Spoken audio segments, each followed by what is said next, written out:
Bom, pessoal, boa tarde. Tudo beleza? Tudo na paz?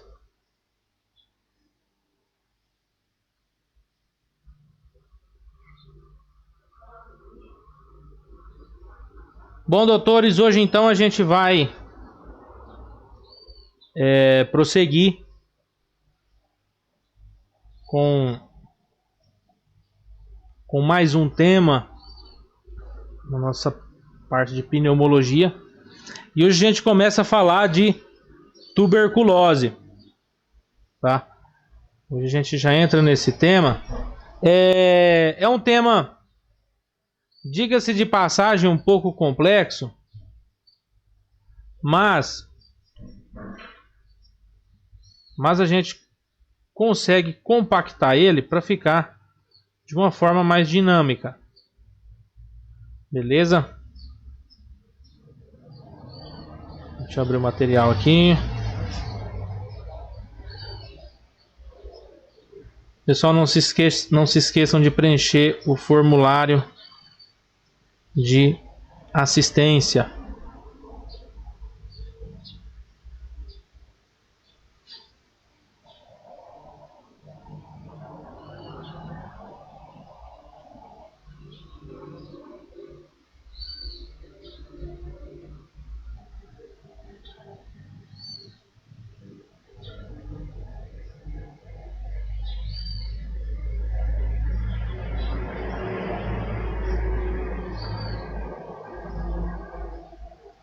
Bom, pessoal, vamos lá então.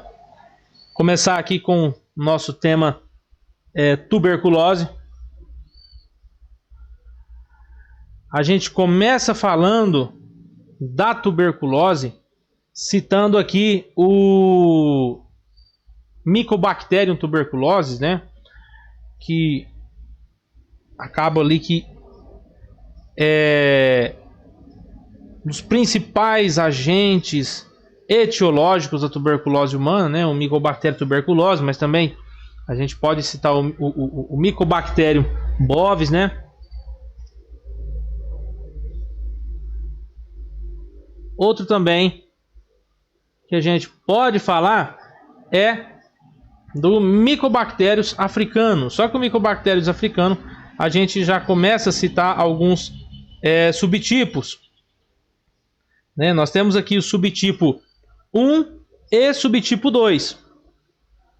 Então a gente já cita esses dois subtipos do Mycobacterium, falando aí do africanos, tá? Vamos lá.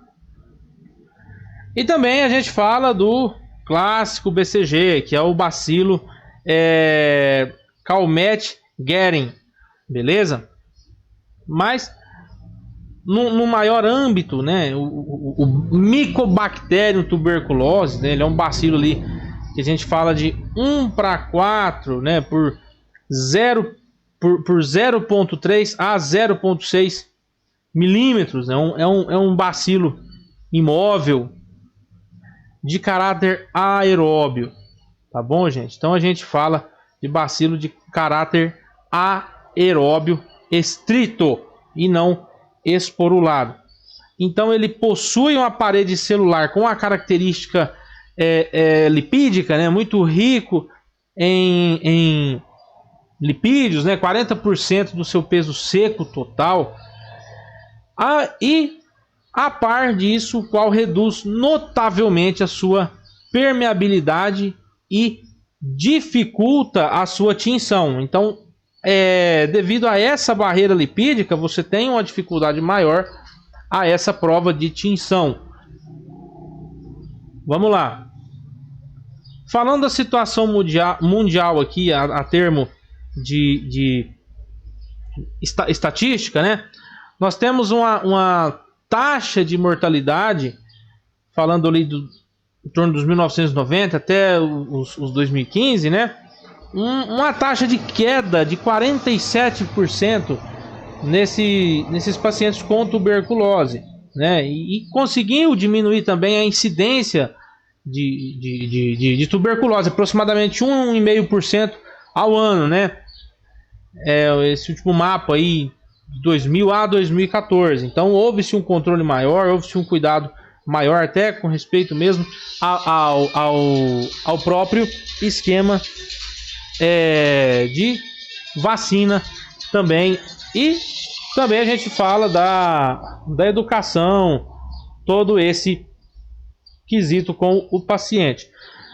A população, diga-se de passagem, está um pouco mais cuidadosa com essas enfermidades respiratórias, né? E a fisiopatologia, a gente começa citando o principal hospedeiro, né, desse bacilo, desse micobactério tuberculose, é o ser humano, o principal hospedeiro, né? E essa tuberculose humana, essa TBC humana, ela vem de um resultado ali da própria inalação, né, dessas gotas de plug que acaba que albergam, contém esse bacilo, né, que ao paciente contaminado tossir, quando ele tosse, né, ele joga esse aerossol contaminante, e o outro indivíduo respira esse aerossol contaminado, esse aerossol contendo essas partículas do agente invasor, e assim instaurando lá no aparelho pulmonar do nosso paciente, né? As gotas de secreção no exterior perdem uma parte do seu conteúdo aquoso, né, devido à própria evaporação, e deixam o núcleo com um ou poucos bacilos, que são os verdadeiros veículos da transmissão, certo? Então você tem uma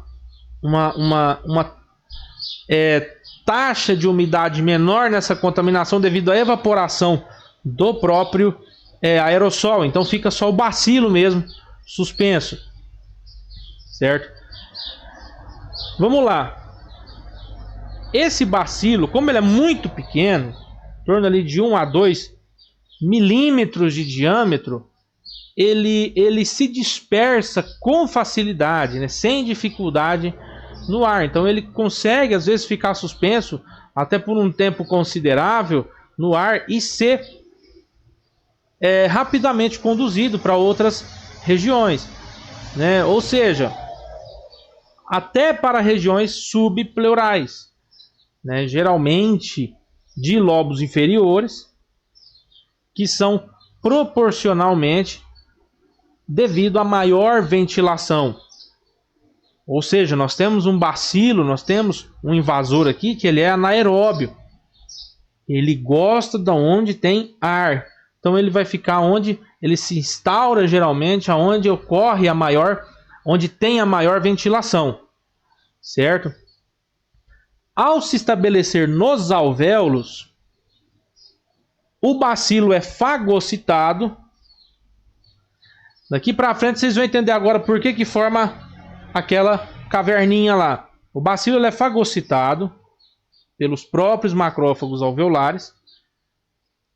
Só que o macrófago infectado, ele vai secretar citocinas. As citocinas são aqueles agentes intermediários do caráter inflamatório, né? E por último vai levar à lesão celular de caráter reversível, se não parar do estímulo, até a lesão celular irreversível, consequentemente necrose. Igual lá na anatomia patológica. Ou seja, secreta citocina. Uma delas é o fator de necrose tumoral, que é o TNF. E as quimiocinas. A quimiocina vai desencadear um processo inflamatório local, né?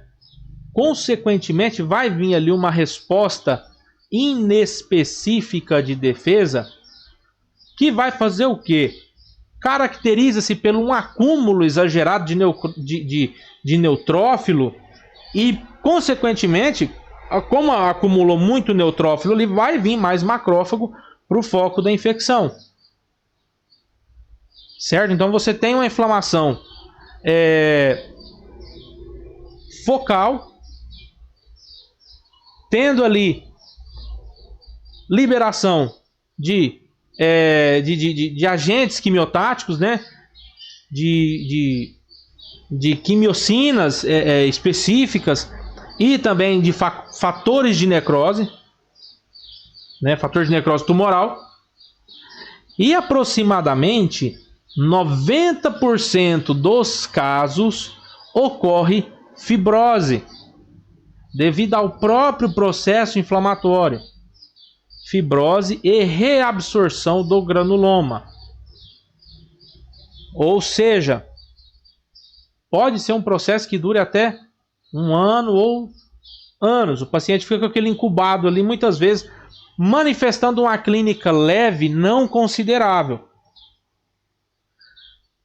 Em 5% pode-se originar uma enfermidade primária, no caso que haja o crescimento bacilar não seja, em caso em que o crescimento bacilar não seja contido inicialmente, para ocasionar quadros patológicos de diferente gravidade.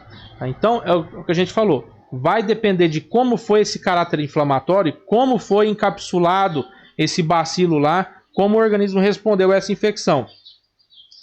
Em 5% restante dos infectados, pode-se desenvolver uma enfermidade pós-primária, né, durante a vida do paciente, e a reativação de focos infecciosos localizados. Tá? São aquelas possíveis lesões que a gente consegue achar depois dentro dos diversos achados radiológicos de cavidade torácica. Vamos lá. Tipos de lesões clássicas na tuberculose que a gente vai achar nos exames imaginológicos. Lesão cavitada e lesão miliar.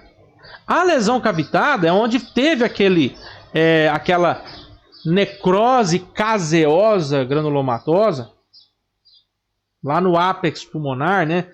Porque há uma alta concentração de oxigênio, então você tem ali ação de protease e há uma liquefação desse tecido, beleza? E as lesões miliares? As lesões miliares são associadas à imunodepressão. Aqui eu já falo quando o paciente teve um espalhamento maior, uma disseminação maior desse bacilo pelo corpo afora. Beleza? Em mais de 50% desses casos, não existe uma reação de hipersensibilidade retardada ante a tuberculina. Ou seja, na tuberculose, em lesões de caráter miliar, você tem uma grande concentração de vários granulomas, pequenos granulomas em diferentes partes do corpo. Tá? Então são aqueles pontos de lesão que não estão só em cavidade pulmonar, tá? Ele pode aparecer em outros tecidos, em outros aparelhos também, mas é ocasionado pela própria tuberculose. Beleza? Falando das manifestações gerais da tuberculose, as clássicas manifestações,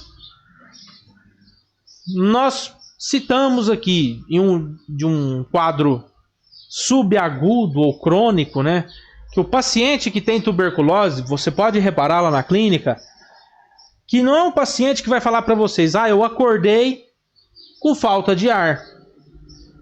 Não, é um paciente que começa a apresentar uma sintomatologia sutil que vem agravando de pouco, até chegar ao ponto que o paciente começa a expectorar sangue. É aquilo que leva o paciente buscar o pneumologista, buscar ajuda médica.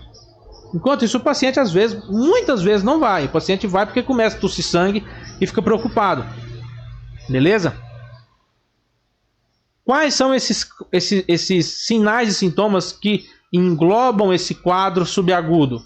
Primeiro, o paciente começa a perder peso, né? O paciente começa a ficar fraco, astenia, anorexia, o paciente para de sentir fome, perde a fome, ou tem uma redução drástica da fome, né?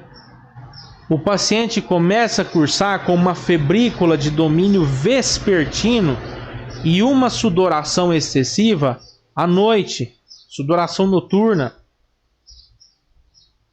Aqui começa o quadro clínico que o paciente posterga essa ajuda médica. Em ocasiões, 10 a 20% da tuberculose é assintomática e se descobre de forma casual quando mediante um estudo dos contatos de um enfermo tuberculoso. Então, muitas vezes, o indivíduo não sabe que tem tuberculose porque ainda não manifestou a clínica, ou a clínica, como a gente comentou, é muito sutil, o paciente não busca ajuda. O que acontece? Ele descobre porque alguém na casa exacerbou a clínica e ele teve que testar também. Então, no exame sai que ele também é um paciente tuberculoso. Beleza? Os dados de laboratório são, assim mesmo, inespecíficos. Onde a gente pode observar leucocitose ou leucopenia. E muitas vezes o paciente também pode estar anêmico. Vamos lá. No paciente masculino é predominante, né? A tuberculose associa-se com enfermidades ou transtornos graves. Os mais frequentes são infecções pelo HIV. O paciente que está passando por tratamento de imunossupressão, né? Ou tratamentos imunodepressores, tratamentos que diminuem a imunidade do paciente, beleza? Pode ser aquele paciente imunodeprimido que está passando por tratamento imunossupressor, ou o paciente está passando por um tratamento que a medicação provoca uma imunodepressão como efeito colateral, beleza? Ou tratamentos biológicos como anti-TNF também faz com que o paciente seja mais exposto imunologicamente falando. O próprio alcoolismo, o próprio uso de drogas, né? Silicose, diabetes, insuficiência renal, neoplasias. Então todo paciente que tem essa enfermidade aqui, ele tem uma predominância, estatisticamente falando, uma incidência maior, ele é relativamente mais acometido do que um paciente são. Tanto que nos pacientes com HIV positivo, né, as formas extrapulmonares de disseminação dessa tuberculose apresentam 65% dos casos. E só 35% está isolado no pulmão desse paciente. Tá? Então você vê que há uma exacerbação maior do que no paciente são. No paciente que não tem nenhuma enfermidade dessa. Ou que está passando por um tratamento imunodepressor. Bom, manifestações respiratórias frequentes, né? Então a primeira delas é a tosse, que é o sintoma mais constante, aquela tosse persistente, seca, aquela tosse que dura semanas, meses, e o paciente pode apresentar em algum momento uma tosse de caráter mucoide ou mucopurulento. O paciente fala assim: doutor, parece que eu estou escarrando catarro com pus. Beleza? Você vai, quanto tempo você está tossindo? Tem uns 4 meses já, uns 3, 4 meses. Uma tosse não para de jeito nenhum. E a própria expectoração hemóptica, né? E a hemoptise. Aqui, quando eu falo de hemoptise, daquele vômito sanguinolento, aqui você já tem que começar também, simultaneamente, já seria interessante você começar a averiguar outros aparelhos também, para ver se é só a tuberculose que está fazendo isso. Beleza? Mas a expectoração hemóptica, ela acaba sendo um sinal, não é um sinal patognomônico, mas é um sintoma, um sinal muito sugestivo de tuberculose. Beleza? Doutor, o que é patognomônico? É aquele sinal que aparece só naquela doença. Vamos lá. A dispneia aparece basicamente nas fases avançadas, da enfermidade, ou quando já existe um derrame pleural ou um derrame pericárdico. É igual a gente falou, o paciente não vai chegar no seu consultório porque acordou com dispneia do nada. Tuberculose não faz isso. A clínica gradativa, né? A semiologia respiratória é pouco expressiva, não te oferece muito detalhe em termos de auscultação para esse paciente, ainda mais quando está no começo, beleza? E classicamente se descrevem duas formas de tuberculose pulmonar, que é a primária e a pós-primária, né, ou do adulto. Aqui falando da tuberculose primária, né,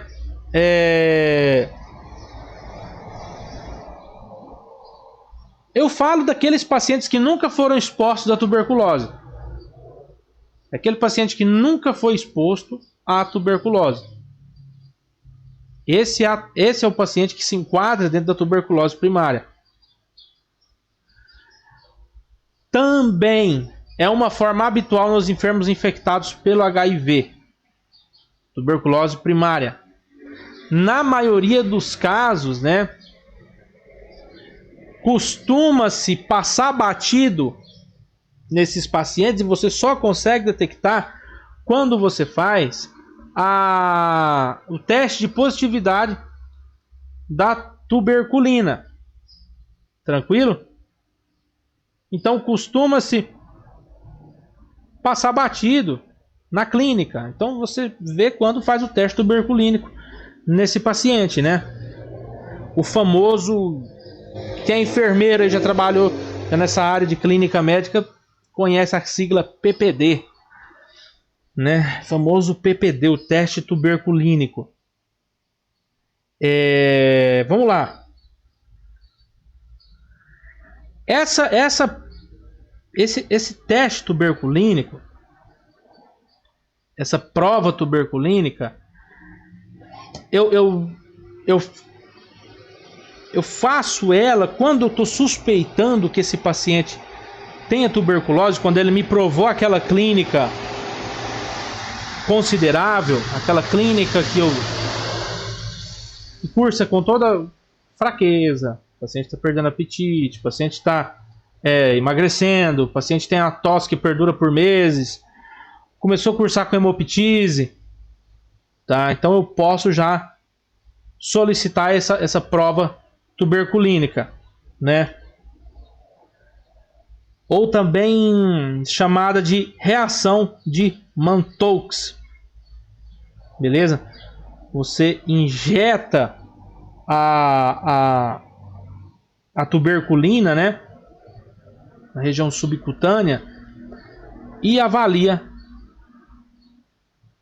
depois como que foi a reação local dessa injeção. Mais pra frente a gente vai ver com mais detalhes, né? Essa forma clínica, a menudo não se consegue o diagnóstico bacteriológico, né? A radiografia e a prova de tuberculina positiva são as chaves para identificá-la. Mas a radiografia, igual a gente falou, você já tem que observar já consegue observar já uma cavitação, áreas de lesão já um pouco maiores, né? Vamos lá. As anomalias radiológicas mais frequentes são, primeiramente eu falo aqui do complexo primário, né? Então você consegue observar uma infiltração parenquimatosa, né? Adenopatias iliares laterais, adenopatias iliares ou paratraqueais, certo? Você consegue observar bem aqui na parte de cima, nos lóbulos superiores, grandes infiltrados também, ou o próprio infiltrado parenquimatoso, tanto no segmento superior ou inferior sem cavitação, paciente com derrame pleural, beleza? Ou o padrão miliar, né? O padrão miliar é quando você já tem aquela disseminação múltipla, né? Então eu tenho aqui uma adenopatia iliar satélite, Como assim satélite? Porque não está no complexo primário. Você vê que ela está lá do outro lado, no lobo inferior, ó, tá? Na parte já lateral do próprio parênquima, beleza? Tuberculose pulmonar pós-primária ou do adulto, né? Aqui a gente já fala de uma reativação da enfermidade. O paciente já foi exposto uma vez à tuberculose, houve o controle da enfermidade e exacerbou novamente, reativou novamente, né? Então você tem aqui uma reativação de caráter endógeno dessas lesões primárias antigas. Você consegue ver bem definido esses sítios de lesões, né? Localização típica das lesões, principalmente nos segmentos apicais e posteriores dos lóbulos superiores e apicais dos lóbulos inferiores, né? Então você tem bem quase no ápice pulmonar ali, parte superior e bem parte inferior também, tá bom? Você consegue ver ali no raio-x cicatrizes fibrosas, tá? Ou quando já tá mais já avançado, você consegue observar também até pontos de calcificação, porque essa cicatriz fibrosa pode calcificar e aí já começa a limitar o fluxo aéreo. Então o paciente já começa a sentir mais um pouco do que o normal, tá?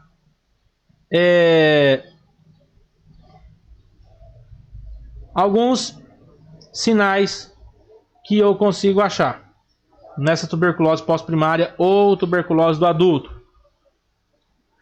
Infiltrado apical, pode ser unilateral ou bilateral, né? No pulmão ou nos dois pulmões.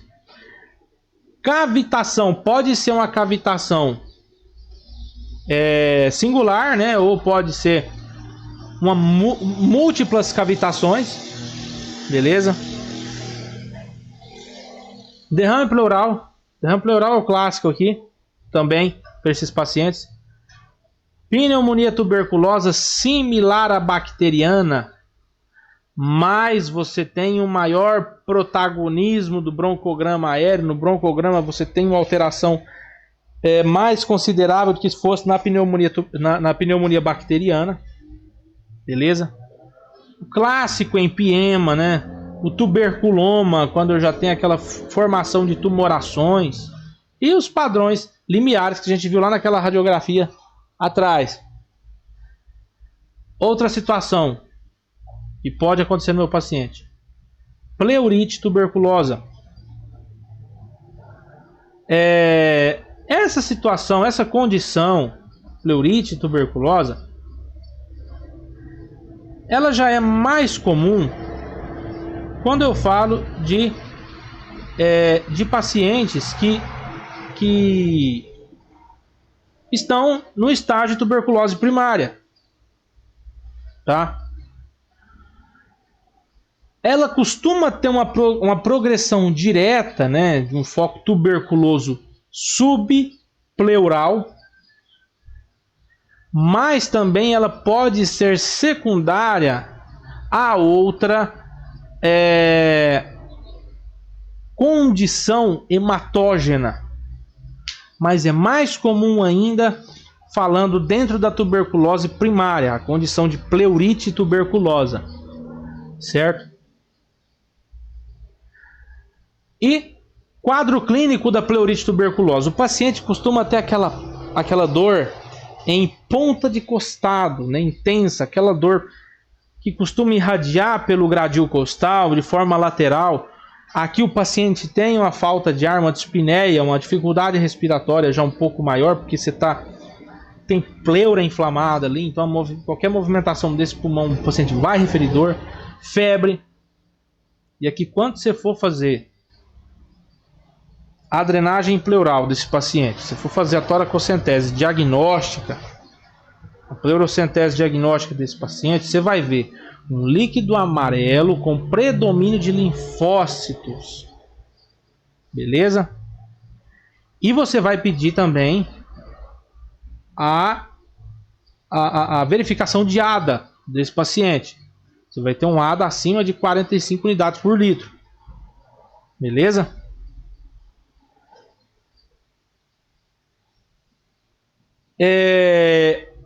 Ou também na própria biópsia pleural você pode solicitar essa valoração, essa prova de ADA também. Tá bom? Vamos lá. Tuberculose miliar, né? Costuma se apresentar a qualquer idade, mas é mais frequente nos pacientes jovens e em pacientes que são soropositivos, que têm HIV positivo, né? Aqui eu já tenho a consequência da erosão de um foco tuberculoso ou de um vaso, né? E sua posterior disseminação por todo o organismo de forma miliar também, né? Aquela granulia miliar, você observa, tá todo disseminado no pulmão, né? Formação de pequenos grânulos, o pulmão do paciente está tomado porque caiu na corrente sanguínea, disseminou por corrente sanguínea, beleza? E o quadro do paciente vai variar, né? O principal sintoma aqui é a febre, e aí também o paciente cursa com dificuldade respiratória, com dispneia, com tosse, né? Decai o estado geral desse paciente. E primeira coisa aqui, para eu fechar esse meu diagnóstico, claro, além da clínica, eu vou procurar se tem o bacilo das amostras respiratórias. Então, primeira prova é a prova do esputo, a prova do catarro, né? A prova do guspe. Beleza? Vou procurar o bacilo ali. Posso fazer nesse meu paciente uma broncoaspiração. Fazer aspiração direto da secreção bronquial desse meu paciente. Uma lavagem broncoalveolar. Certo? Sangue ou líquido cefalorraquídeo também. Porque lembra que foi um fator, que foi uma disseminação pela corrente sanguínea. Então eu tenho que procurar onde eu achar que pode ter problema aí. Onde pode ter tuberculose miliar. Então líquido cefalorraquídeo também é uma das janelas que eu tenho que abrir para procurar. O estudo histológico e microbiológico de biópsias pode constituir uma chave diagnóstica, tanto de pulmão, de fígado e de medula óssea, tá? Você vai checar se houve essa disseminação exagerada. Só que o que acontece? Por ser uma tuberculose miliar, o bacilo está todo espalhado, às vezes a prova da tuberculina pode ser negativa. Você vai fazer a injeção da tuberculina no paciente, vai passar 24, 72 horas e o paciente não vai manifestar reação nenhuma. Não vai inchar, não vai ter reação nenhuma ali na prova de tuberculina, no PPD.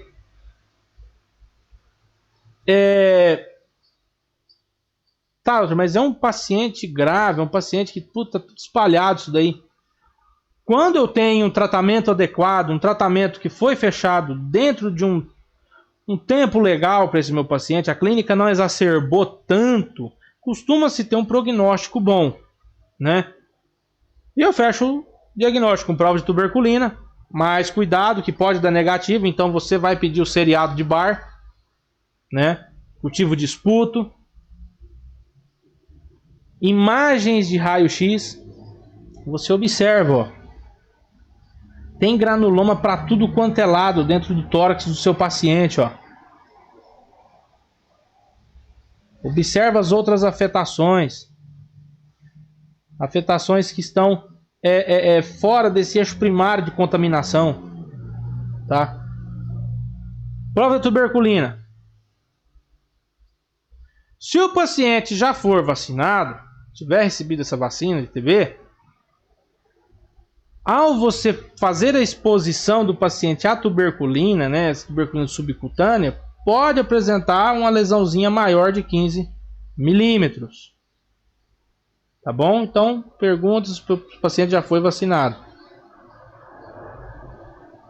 Em HIV, qualquer infusão de tuberculina pode ser positiva, né? Quando que é positivo? Quando é maior.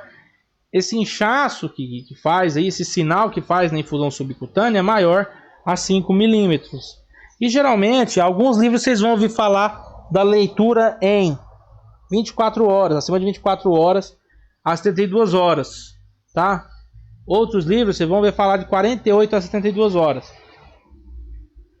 Falsos negativos. Tuberculose aguda grave. Indivíduos com HIV.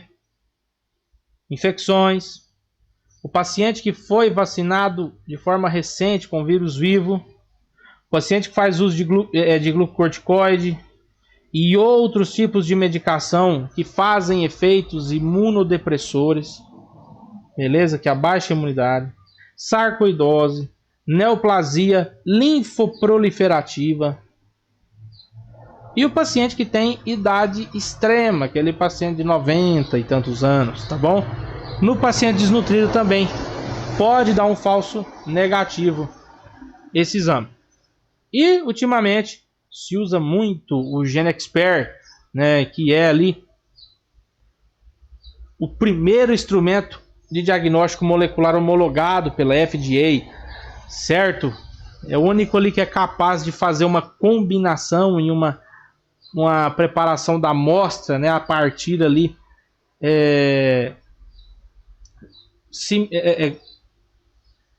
simultaneamente com o PCR, né, em tempo real, em a análise de reação em cadeia polimerase também.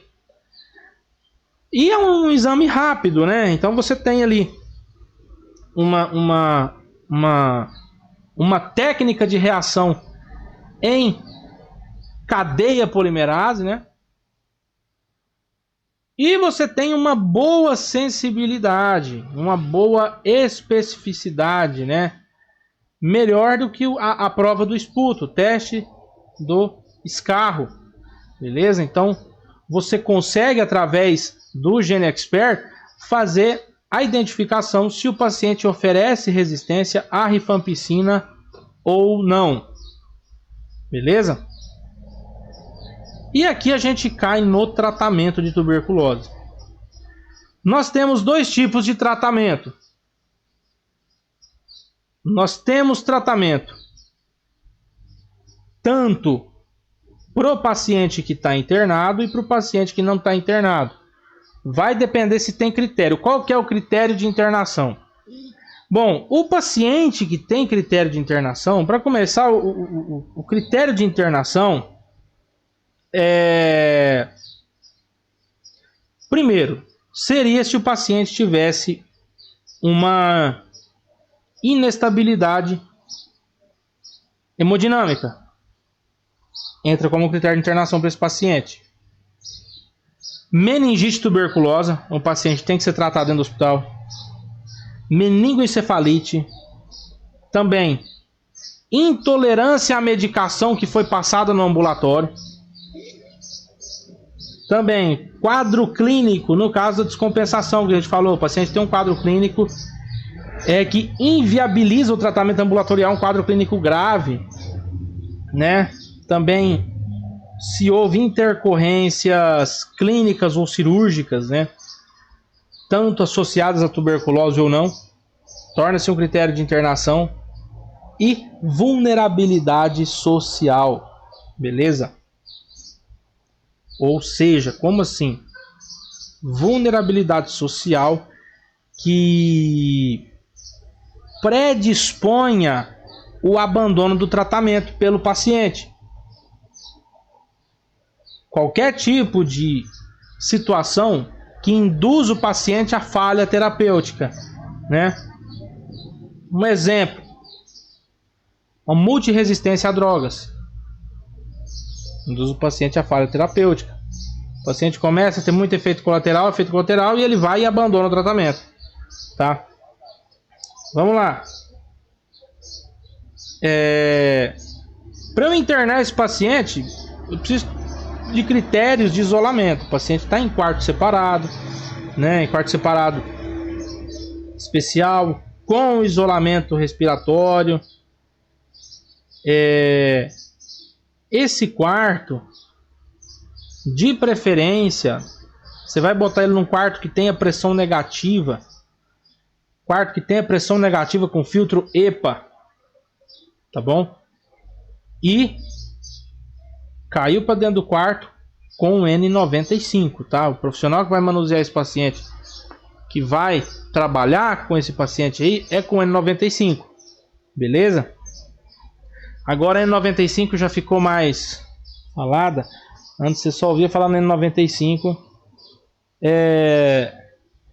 para o paciente tuberculoso, ou naquelas situações onde a pessoa ia entrar em galpão de veneno, né? O paciente ia trabalhar com galpão de veneno, ou ia estar exposto a algum tipo de aerossol contaminante. Então ele colocava. Hoje não, hoje já está mais comum a gente ver N95 por aí. Beleza? E a gente opta pelo tratamento inicial de escolha, né? A gente fala ali o famoso RHZE. O famoso RHZE por quê? Quem quiser anotar aí, pode anotar já. O que é o tal do R? R de rifampicina. Beleza? Grava aí. R de rifampicina.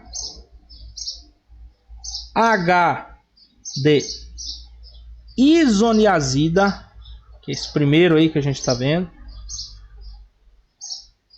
Temos o Z de pirazinamida. Beleza?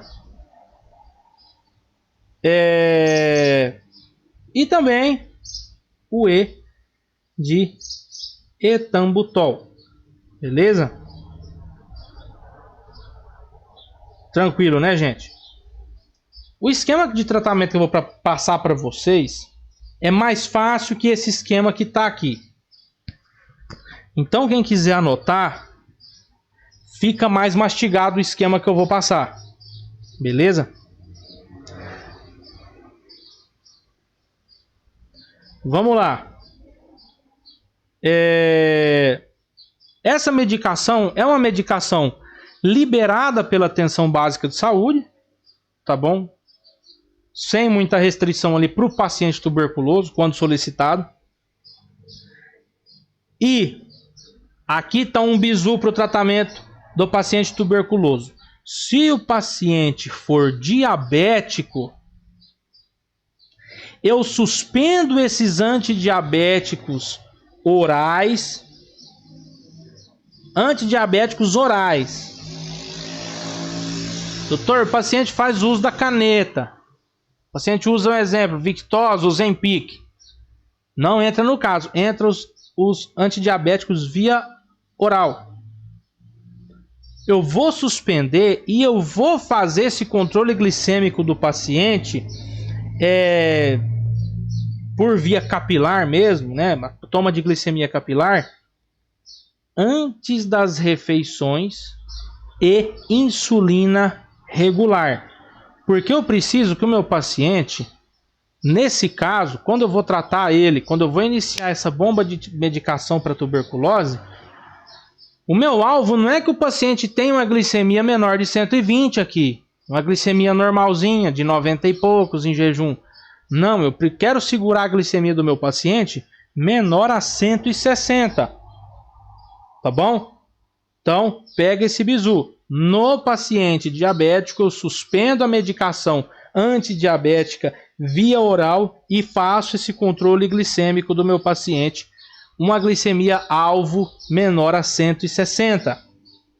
Beleza? 160 miligramas por decilitro. Pois não. Devido à própria interação medicamentosa.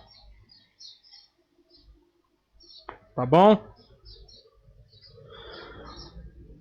Na gestante, eu vou agregar uma medicação que se chama piridoxina. Por que eu preciso agregar piridoxina na gestante? Porque eu estou passando uma bomba de medicação para ela aqui. Eu preciso diminuir o risco de toxicidade neurológica associada à isoniazida. Beleza? Então tem esses dois bizu aí para o paciente diabético e para paciente gestante. Vamos lá. Vou começar com antibiótico terapia no meu paciente que não tem critério para internação. O paciente não tem critério para internação. Beleza, tal.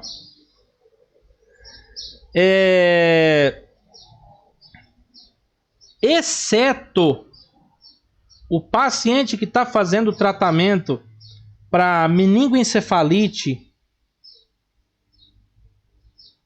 eu não vou fazer essa associação, que eu vou falar agora. Esse paciente da meningoencefalite a gente vai falar outra aula dele.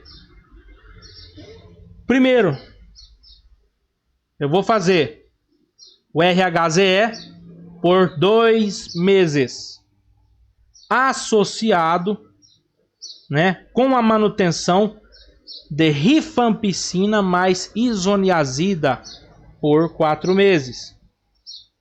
Beleza? Fechei o tratamento. Como que eu vou passar? Lembra esse RHZE? Eu vou passar mais fácil para vocês aqui. O RHZE, se você quiser anotar, eu vou passar o tratamento por peso já direto. Comprimido por peso. Se o paciente tem de 20 a 35 quilos, serão 2 comprimidos ao dia. Se o paciente tem de 36 a 50, serão 3 comprimidos ao dia. De 51 a 70 quilos, 4 comprimidos ao dia. E os pacientes maiores... Oi?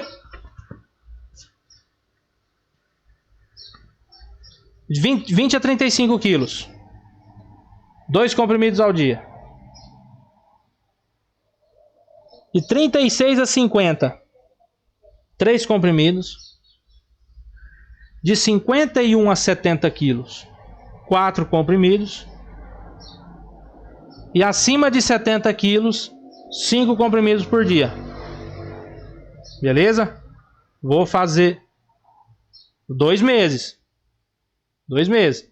Depois eu vou fazer a manutenção de 4 meses lá.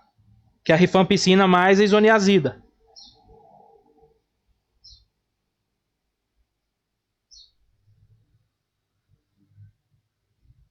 Não, é um só. Hoje você consegue fazer uma fórmula.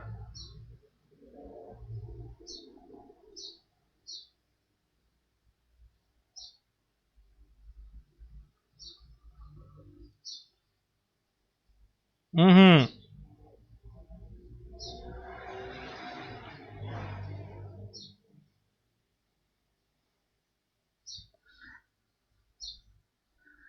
Não, ele já vai vir o comprimido revestido com a fórmula D. Rifampicina 150 mais isoniazida. Vai vir um só. Tá? Isso. Tá vindo já o combo. Para ficar mais fácil, né?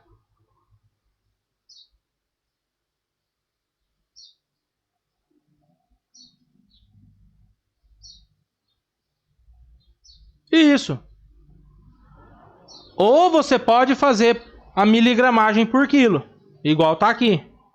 Igual tá no slide aqui.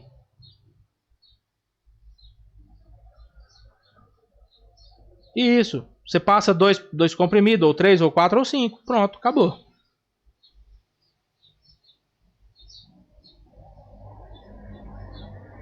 Desse jeito aqui que eu tô falando, né? Isso. Não, já estão fazendo já. Eu tô passando o protocolo do SUS pra vocês também. É. Não, já tá tudo, já tá tudo embutido já aqui que eu tô passando pra vocês já o jeito que eu tô falando de comprimido já é o do SUS já. Fechado padrão do SUS.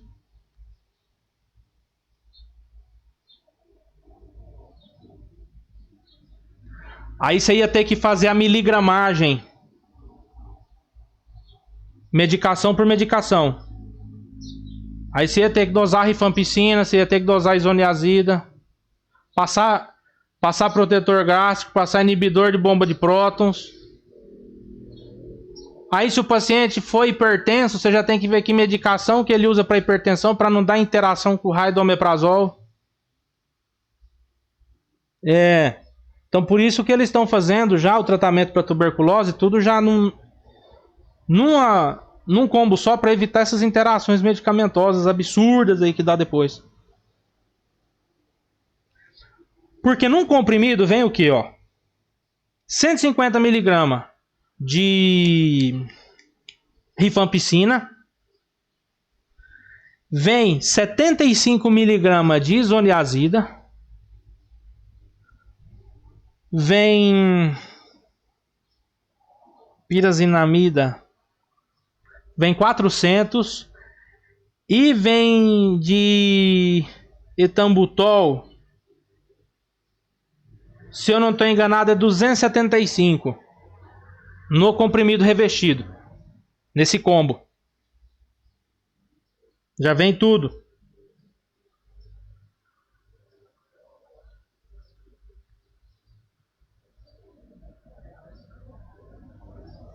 Isso aí entra na classe de uma medicação que fala tuberculostático.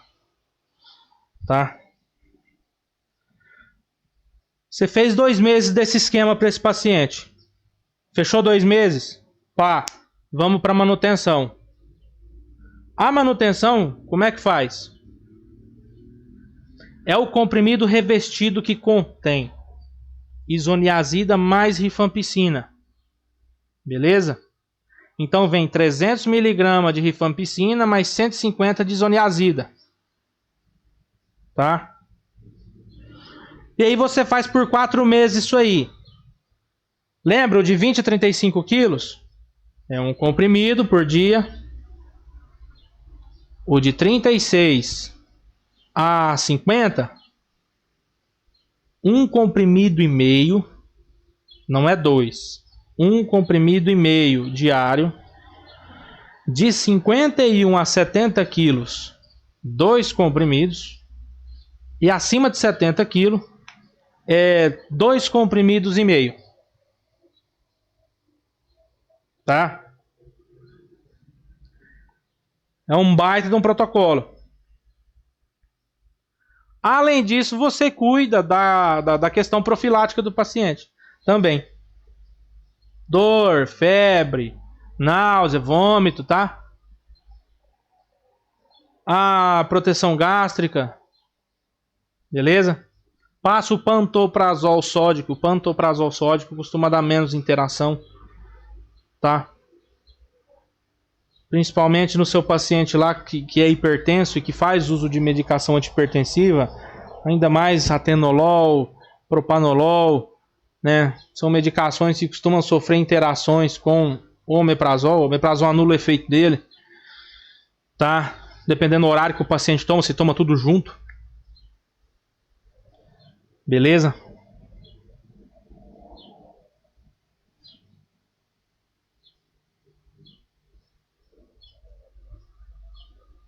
O aconselhável é tomar em jejum mesmo.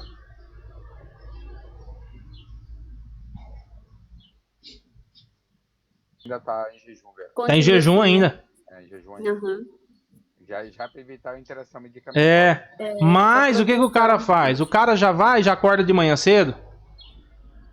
O paciente fala assim: ah, eu tomo minha furosemida e dou uma deitada, né? Para equilibrar a pressão, para ter uma excreção melhor, né? Só que ele já toma o quê? Já toma o omeprazol, ele toma furosemida, ele toma o enalapril, ele toma o losartano, ele toma tudo junto. Tudo na mesma hora. Então, há essa interação medicamentosa e muitas vezes medicações importantes deixam de fazer efeito. Beleza, gente? Ô, doutor, o tratamento de tuberculose, como a Hansen diz aí, um tratamento velho complicado, porque a maioria dos pacientes, eles abandonam o tratamento. Abandona, né? É um tratamento que a gente... A maioria abandona sim. Tanto é que o paciente é notificação compulsória, né? Aí tem que, geralmente, onde tem equipe de saúde, sempre faz esse acompanhamento aí, porque geralmente, às vezes, uma boa parte abandona. Hein? Mas é porque também esse tratamento é muito prolongado, né? Então, imagina isso, quantidade de remédio, né? A pessoa tem que tomar diariamente. Todo dia, né? E os efeitos do... Fora as outras patologias, né? Uhum. Doutor, você vai voltar daqui a 2 minutos ou a aula termina daqui a 2 minutos? Não, a aula termina daqui a 2 minutos. Vai ficar para a próxima aula. Para variar. Vamos lá, vai ficar para a próxima aula. A gente falar da pneumonia extrapulmonar e o tratamento dela também, que é, ó... top. Terrível também. Uma cepa de remédio. Sim. Beleza, doutores? Falou, Tá doutor. bom. Pessoal, qualquer coisa, tuas ordens. Precisando de mim, tamo aí. Obrigada. Valeu, gente. Obrigado. Um abraço. Doutor. Oi. E aquela aula de derrame pleural aí, tem como dar uma pincelada na... Pois não? Tem, na semana que vem já vai sobrar tempo também. Da extrapulmonar e aí já... A gente já dá outro pega lá que eu quero passar uns vídeos pra vocês daquelas válvulas. Tá, joia. Top. Doutor, depois também diz pra gente que a gente tem mais focar pra prova, que é tanta coisa. Ah, tá. Eu vou estar fazendo essa semana aí os... Tá, beleza.